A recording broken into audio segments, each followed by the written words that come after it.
மரியாளை போல துன்ப துயரங்களை எதிர்த்து போராடக்கூடிய திராணியை, ஆற்றலை பூலோகம் போற்றும் பூண்டி புதுமை மாதாவிடமிருந்து பெற்றுக் கொள்ளுங்கள். அன்புக்குரியவர்களே, அன்னை மரியாள் நமக்கான மேல்வரி சட்டமாக அற்புதமான ஒரு முன் உதாரணமாக இருக்கிறாள். ஆனால் இன்றைக்கு நாம் யாரையோ எடுத்துக்காட்டாக எடுத்துக்கொண்டு எங்கெங்கோ ஆறுதலை தேடிக்கொண்டிருக்கிறோம். அன்னையிடம் வாருங்கள், நீங்கள் ஆறுதல் பெறுவீர்கள். அன்னையிடம் வாருங்கள், உங்கள் துன்பங்கள் எல்லாம் ஓடோடி போய்விடும். அன்னையிடம் வாருங்கள், அன்னை மரியாளுடைய அந்த வாழ்க்கையை பாடமாக எடுத்துக்கொள்ளுங்கள். நீங்களே உங்கள் துன்பத்தை ஓடச் செய்கிற அளவிற்கு மன உறுதி பெறுவீர்கள், சக்தி பெறுவீர்கள், ஆற்றல் பெறுவீர்கள்.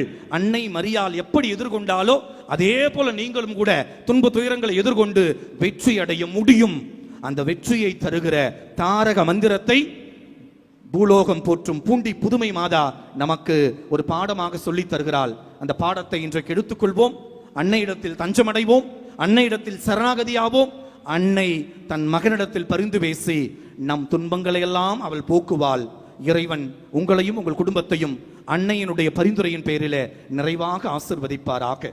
ஒரு நிமிடம் அனைவரும் எழுந்து நின்று கரங்களை குவித்து கண்களை மூடி ஏதேனும் ஒரு துன்பத்தை இன்றைக்கு இந்த பூண்டி மாதாவுடைய பேராலயத்திலே ஒப்புக்கொடுங்கள்.